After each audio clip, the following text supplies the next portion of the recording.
Hi everyone and welcome back. This is Mindy Egan for Hero Arts, and in today's video we are doing an embossed resist technique but with a twist.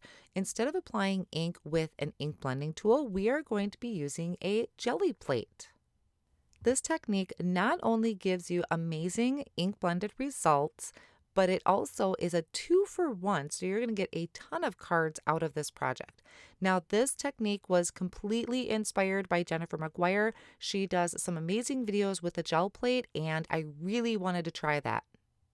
So for my projects for today, I am using just one background stamp. I like using just the one image for all of the designs in the background just to show you the versatility and different color combinations for it. And for today, I am using the fireworks background. I am going to start off by heat embossing my background multiple times, and I'm doing 2 different shades of embossing powder. So I prepped my cardstock with an anti-static powder tool, and I cut this into 5.5 by 8.5, and that way it's consistent through all of my cards. My background will be stamped in the exact same spot. I am using my Misty tool to do this because that comes in quite handy. And now I'm sprinkling on gold embossing powder. And once my heat gun is nice and warmed up, I'm going to melt that embossing powder. So I did 3 panels in gold, and I'm going to do 3 panels in white embossing powder. And I have a really fun trick for using white embossing powder.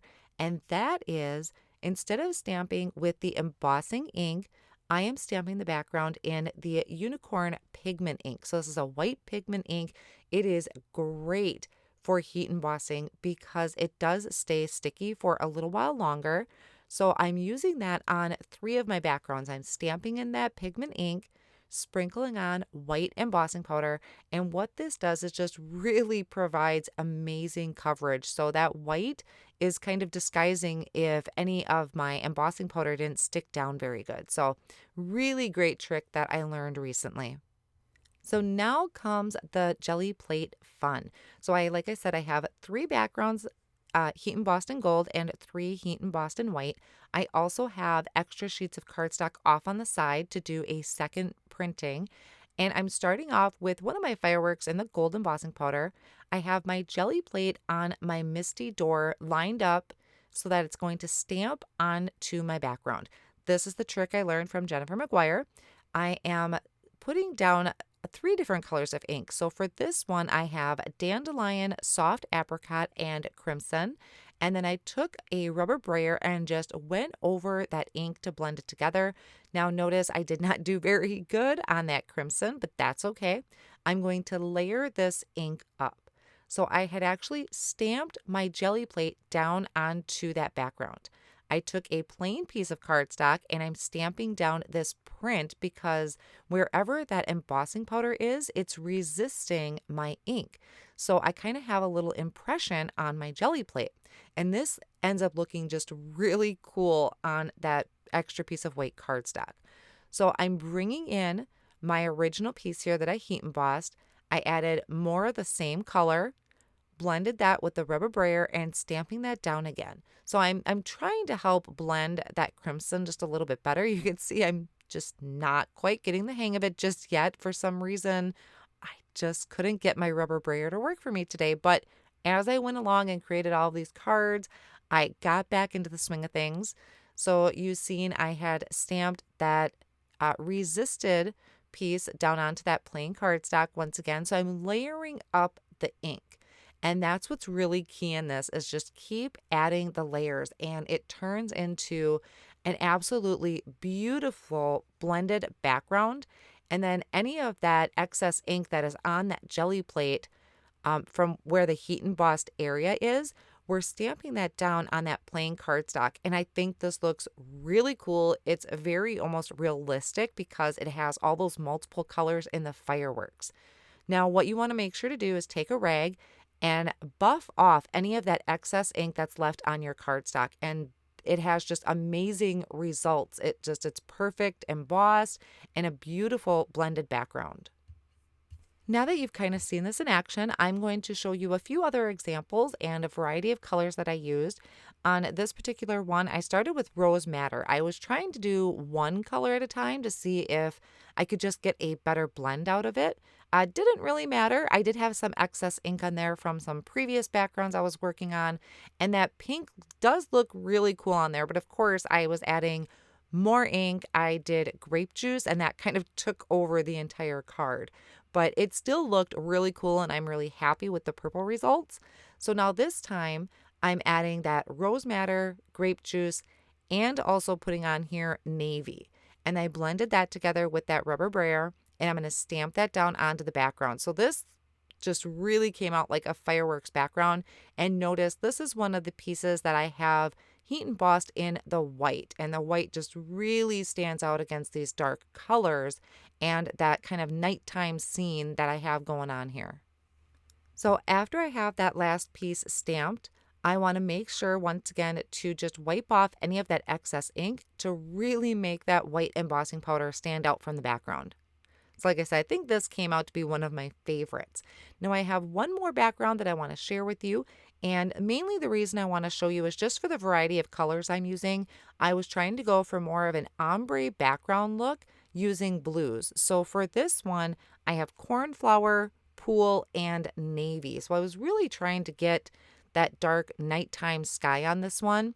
And stamping with that jelly plate, it really does stick to the door of your MISTI. So having a stamping tool just really helps do this because everything is always lined up in the same spot.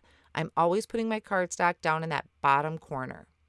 So now I'm going to run you through all of the backgrounds that I created. I did a few on screen, the rest I did off screen, but this just shows you the variety between the white embossing powder, the different shades of color that can be used. I mean, the color combinations are really quite endless. And even though you might not see it in a card format yet, once you trim these backgrounds down, it really pulls the idea together, and then you can just simply add sentiments or any image that you would want to add to this scene. Now, there was one idea I really wanted to try out. So I have a couple MISTIs on hand, and I left my background stamp in my MISTI. I placed one of these extra pieces in here that kind of had that second generation stamping on it, I guess I would call it. And since everything was still lined up in the same spot, I am stamping that background stamp in clear embossing ink and then sprinkling on clear embossing powder. So what I'm essentially doing is trapping that color underneath because it has kind of different shades. It's a variety of ink blending in that background. And then what I'm going to do is bring in some navy ink and an ink blending tool and just quickly go over that background. I also brought in intensified black ink to really try and make this look like a nighttime sky. So I think this really came out pretty cool. It's not something you have to do. If you only have one stamping tool, you could just switch out the gel plate between the background stamp. I just happen to leave my background stamp in my extra MISTIs. So it just was an idea I had that I really wanted to try, and I think it turned out really neat. Now here's a look at all of the card ideas that I had. So I laid everything out. I die cut a bunch of sentiments. I have hello there, thinking of you, big hugs. I also have that city HeroScape there. I really wanted a silhouette image because I don't want to take away, I don't want any more color really added to my background. So by using this city HeroScape, it's just a variety of grays and black. And then I'm just adding that to the bottom of my card with a tape runner. And my sentiments I'll be adding with the Hero Arts Precision Glue. So I'm going to put together one more card here on screen for you only because I kind of layered my sentiment a little bit. I have it cut from gold cardstock or gold glitter cardstock and black cardstock. And I'm just going to offset it a little bit just to give that a little bit of shadow look. And the rest of the cards I finished off screen, but I have them all included here in the video and over on the blog. Now, if you don't have a jelly plate, I do highly recommend them. They are a lot of fun. I've done a few different techniques with them, and they just really are so colorful and fun to create backgrounds with. And also with this fireworks stamp set, these could be birthday or any type of celebration type of cards, graduation, anything you could think of. So this is such a great versatile background to use for this. I want to thank you all for spending some time with me today, and I'll see you again soon.